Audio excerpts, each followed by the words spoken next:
आपको रिएक्शन दी हुई है कि NaOH है और दो सोलवेंट्स हैं बेसिकली, कि जब NaOH इससे रिएक्शन कर रहा है अल्काइल हैलाइड से C2H5OH यानी अल्कोहल की प्रेजेंस में, और फिर H2O की वाटर की प्रेजेंस में, तो जो दोनों प्रोडक्ट है उसमें total number of hydrogen atoms देख रहे हैं। ये काफी अच्छा क्वेश्चन है।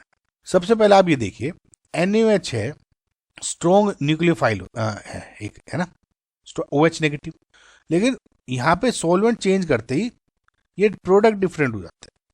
कैसे, देखिए पहला देखते हैं H2O, उससे आपको फिर समझ में आएगा C2H5OH का डिफरेंस।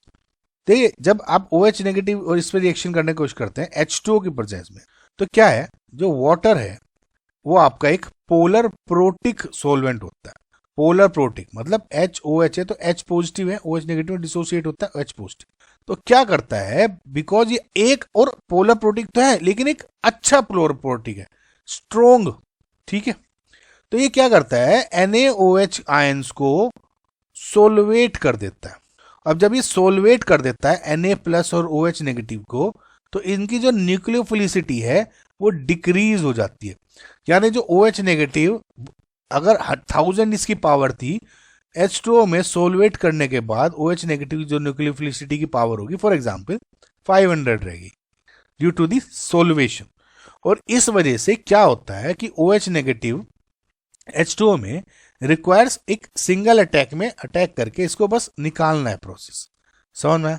तो क्या होता है कि OH नेगेटिव इस केस में अटैक करेगा और ये निकाल देगा, SN2 मैकेनिज्म फॉलो करता है इस केस में, यानी CH2 CH3 CH2 OH बन जाता है। बट जब आप C2H5OH के केस में देखते हो, हालांकि C2H5OH भी एक पोलर प्रोटिक सोलवेंट है, ध्यान रखना, क्यों, क्योंकि H पॉजिटिव इसमें भी है, लेकिन जो पोलर प्रोटिक सोलवेंट की कैपेबिलिटी है, कैपेसिटी है, is less for C2H5 less than H2O।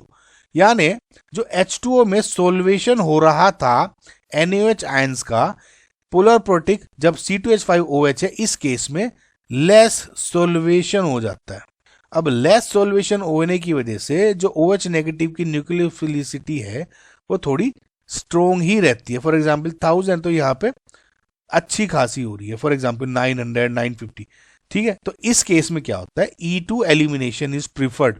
Okay, अब E2 क्या हो जाएगा, CH3 CH2Br है, तो ये जो एक H है OH नेगेटिव उसको लेके H2O बना लेगा और ये अरेंज होकर ये ऐसे बॉन्ड टूट जाएगा, यानी CH2 double bond CH2।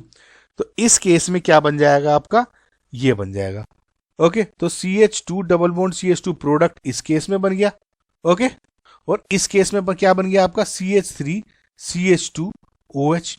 Question में क्या था, total number of hydrogen atoms बताने थे, तो 2 + 2 4, 3 + 2 + 1 6, तो 4 + 6 क्या हो गया आपका 10 है, and this will be your final answer.